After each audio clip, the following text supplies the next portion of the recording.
Selamat pagi, salam sehat, Namo Sang Hyang Adi Budaya, Namo Buddhaya. Anak-anak, sebelum pembelajaran pendidikan agama Buddha dimulai, marilah kita awali dengan melantunkan nama karakata secara bersama-sama. Untuk itu silahkan kalian mengambil sikap Anjali Mudra. Arahang Sama Sambuddho Bhagava Buddhang Bhagavantang Apiwademi.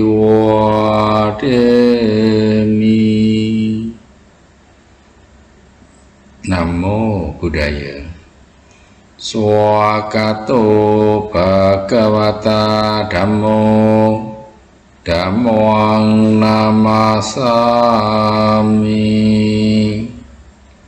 Namo Dharmaya.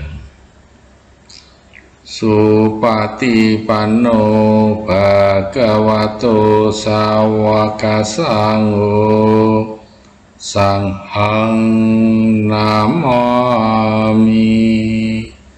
Namo Sanghaya. Kemudian selanjutnya, marilah kita untuk bermeditasi sejenak.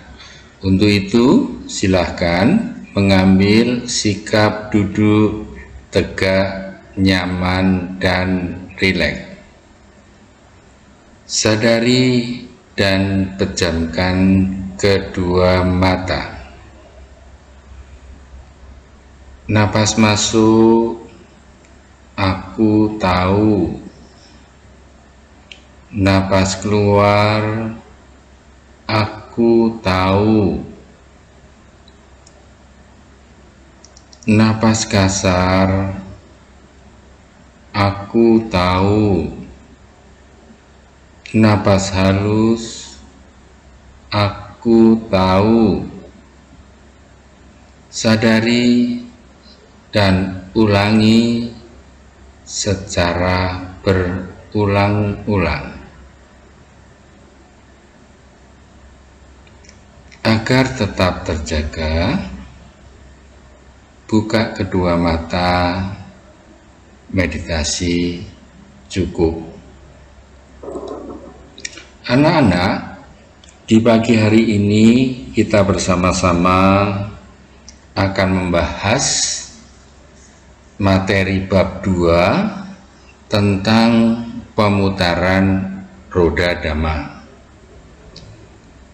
Ada 4 pokok bahasan yang akan kita pelajari di dalam pemutaran roda dhamma ini. Yang pertama, kita akan bahas tentang pemutaran roda dhamma. Yang kedua, akan kita bahas tentang khotbah-khotbah Sang Buddha.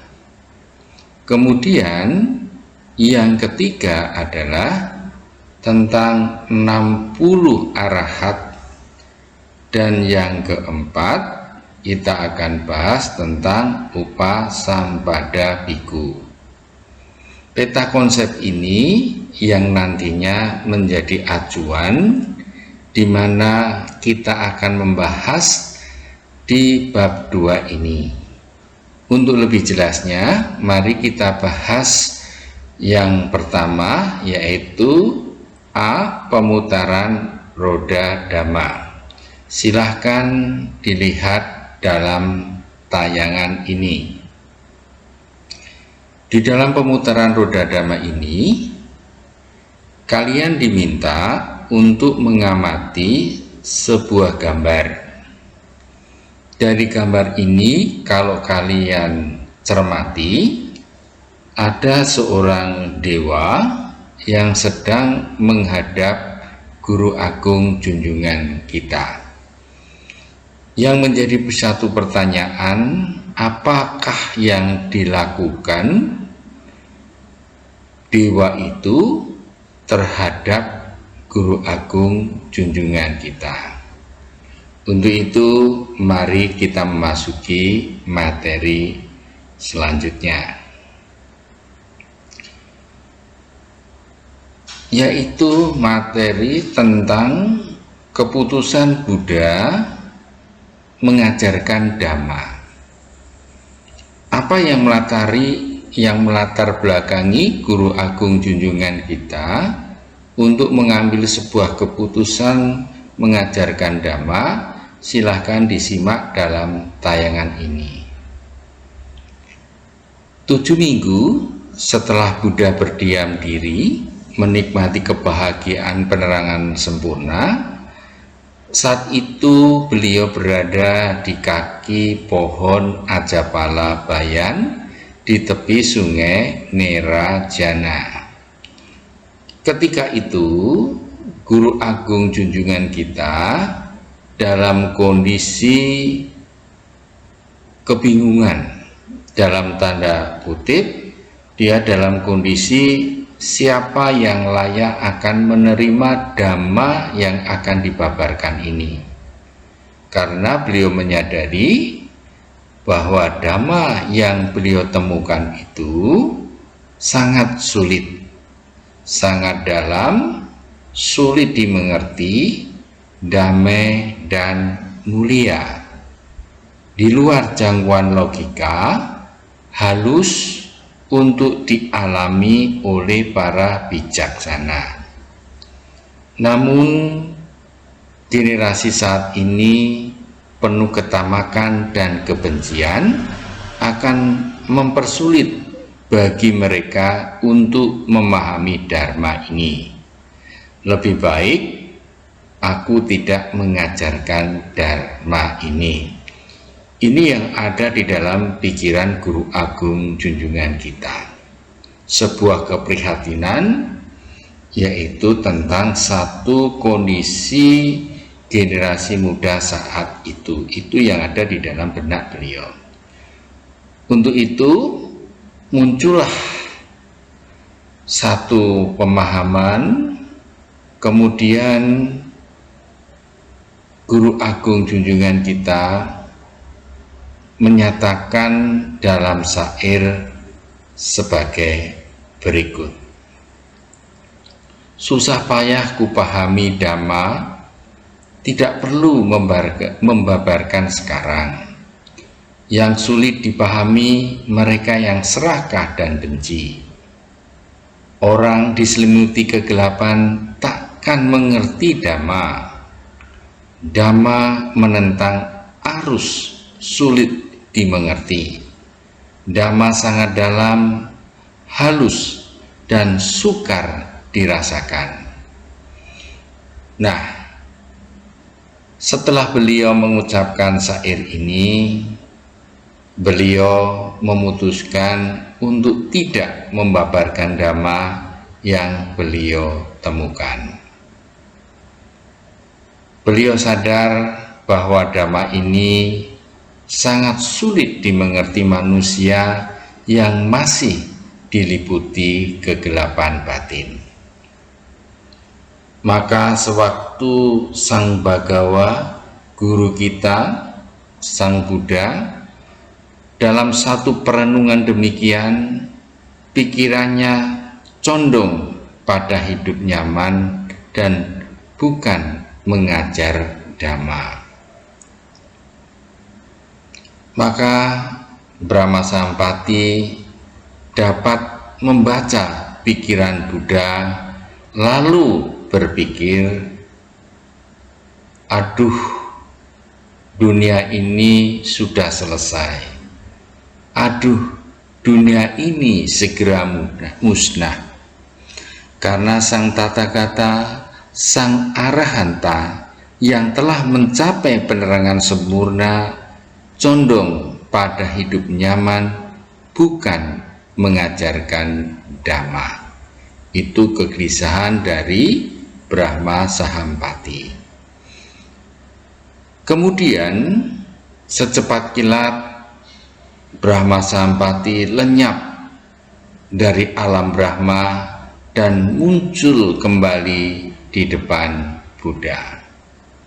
Kemudian ia merapikan jubahnya di atas salah satu bahunya, kemudian berlutut dengan kaki kanannya menyentuh tanah, menelungkupkan tangan sebagai penghormatan kepada Buddha dan berkata kepada beliau, "Yang mulia, mohon Bhagawa Sudi mengajarkan Dhamma.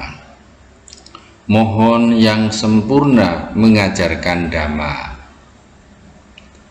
Ada makhluk-makhluk dengan sedikit debu di mata mereka yang akan jatuh jika mereka tidak mendengarkan Dhamma.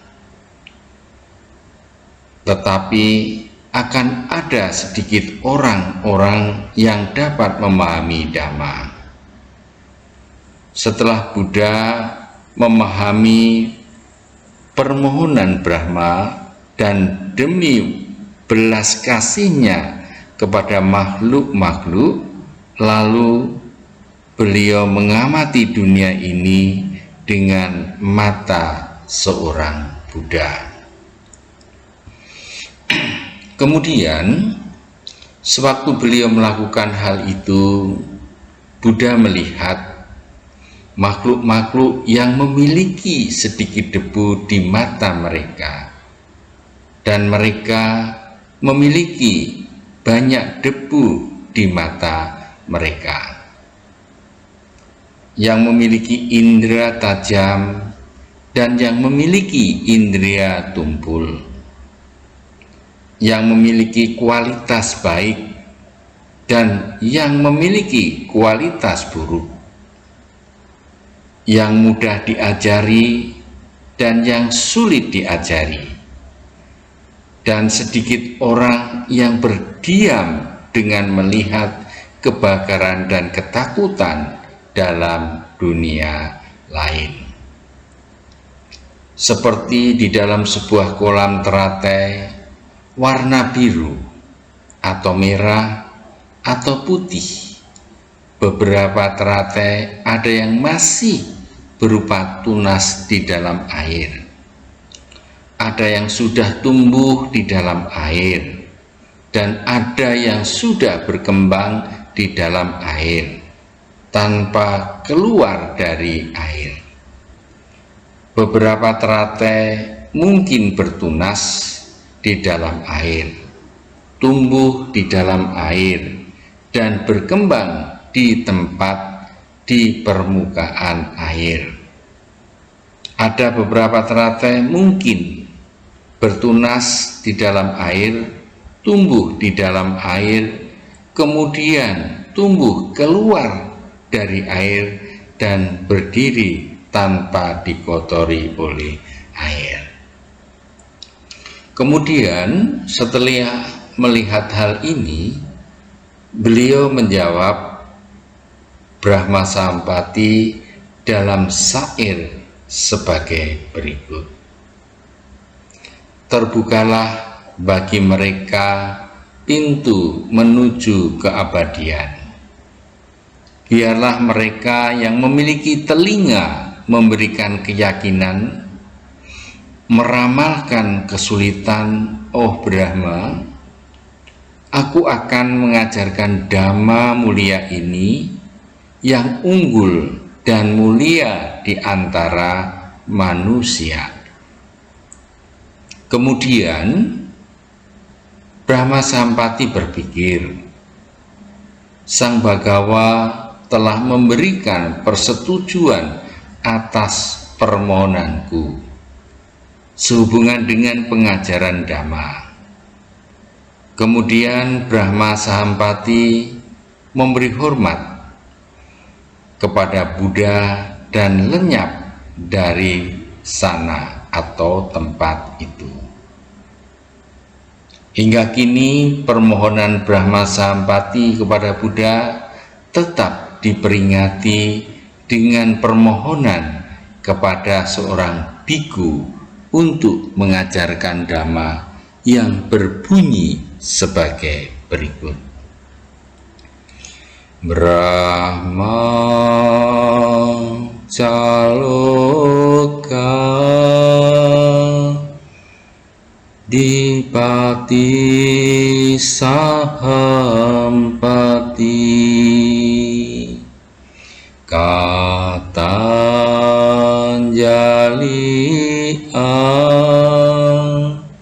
Diwarang ayat cata Santi dasata Paraja kajatika Desetu damang anukang pimang pajang, yang artinya Brahma Sahampati, penguasa dunia ini, merangkapkan kedua tangannya dan memohon. Ada makhluk-makhluk yang dihinggapi sedikit kekotoran batin. Ajarkanlah Dhamma demi kasih sayang kepada mereka.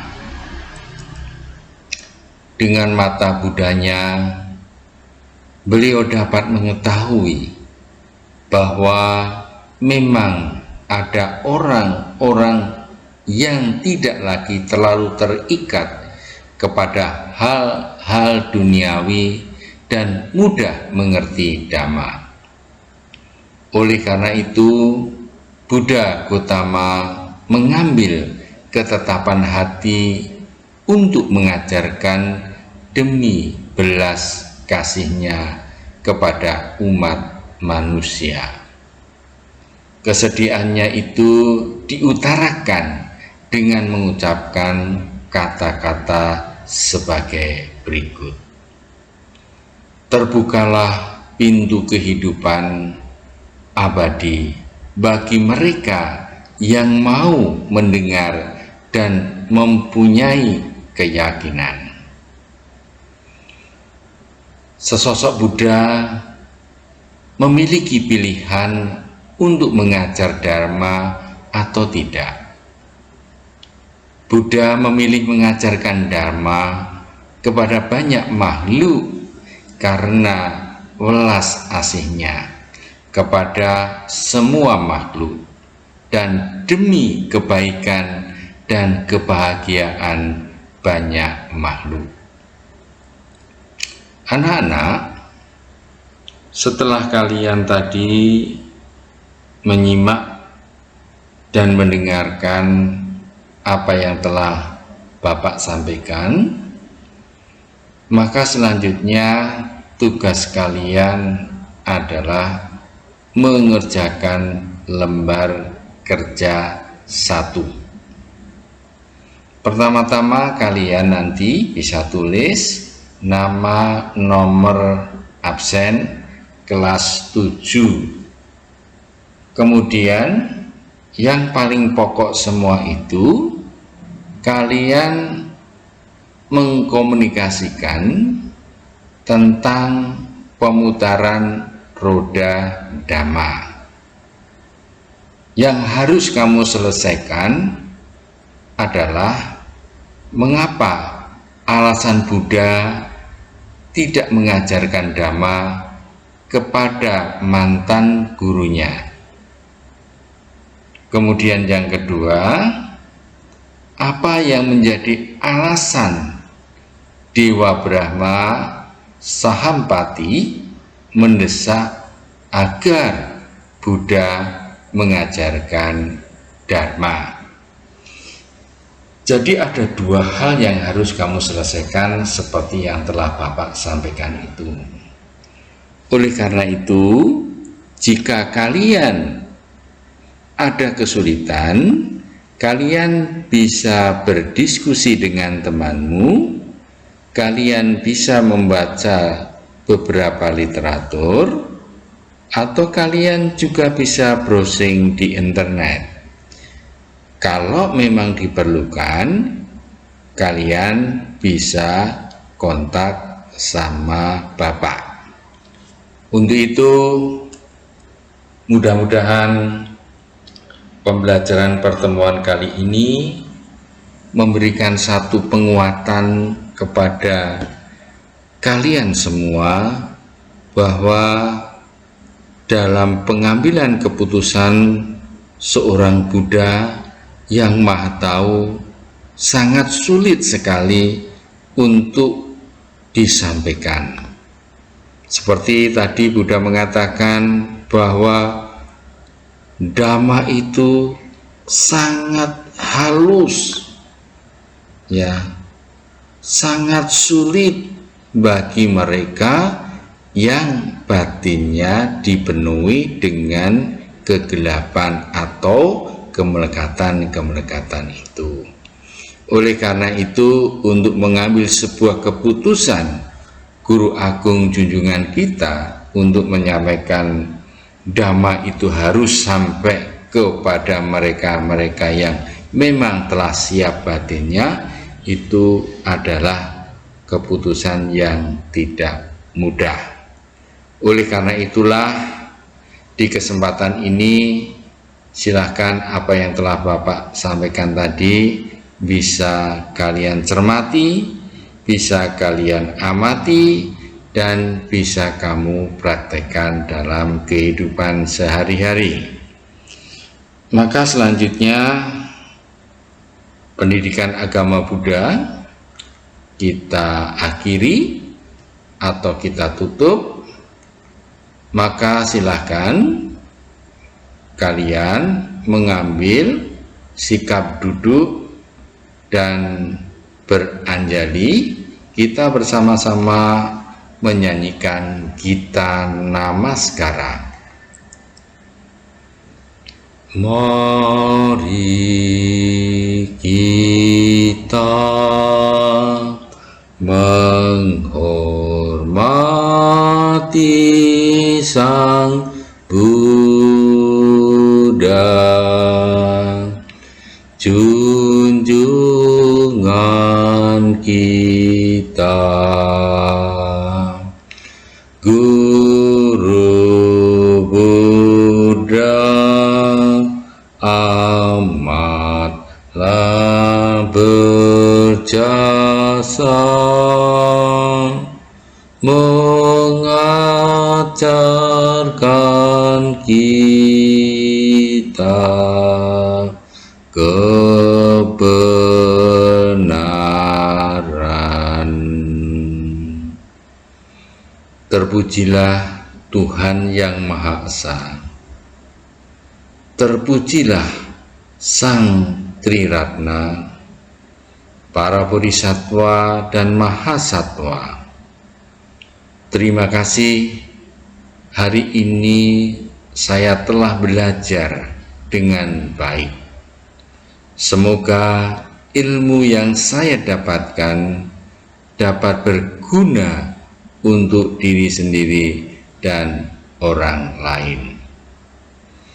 Sapisata Bhavantu Sukhitata. Semoga semua makhluk hidup berbahagia.